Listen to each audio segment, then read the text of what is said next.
Hi, once again, welcome to ReadyBoss TV. I'm T King. Thanks for being here. Thanks for supporting us. This is the final part of the series discussing how to leverage traditional finance tools to create steady income. So basically, we're going to discuss the final part today, and what we're going to go into today is bonds. Now, we try to break this down into kind of like steps or levels. So basically, the first one was for like medium investors. Second one, same. This last one basically tuned for large investors. So if you have a large sum of money and you want to invest, we suggest that you go into bonds.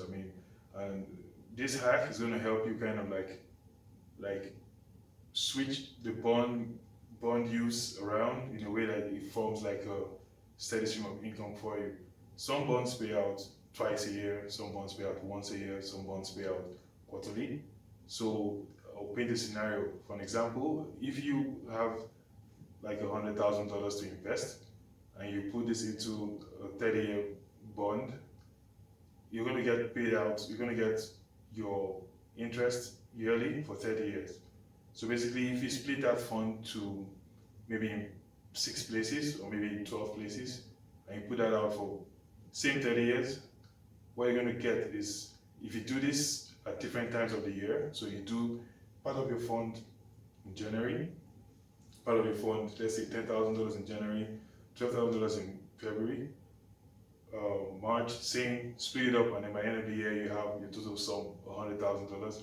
What happens is you have income streams coming in once a year at different months of the year. So this kind of splits everything down and lets you see steady monies coming in.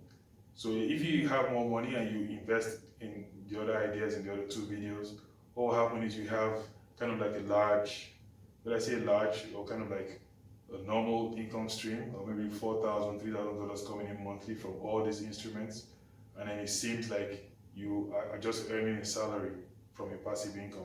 So this helps a lot because if you have large sums of money and you put it in bonds, it's very stable, and all these tools discussed in this series are very stable. So you kind of have a sure way.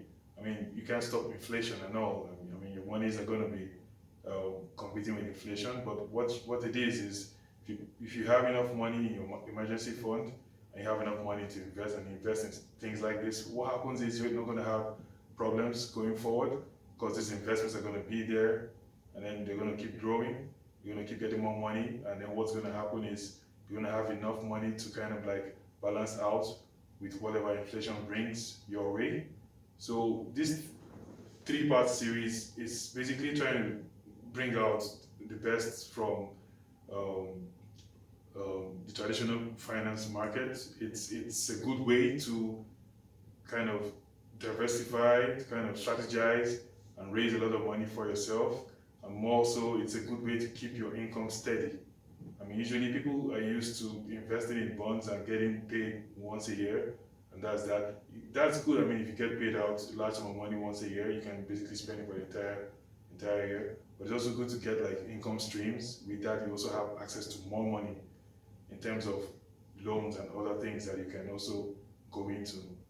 So that's the end of the series. Thanks for being here.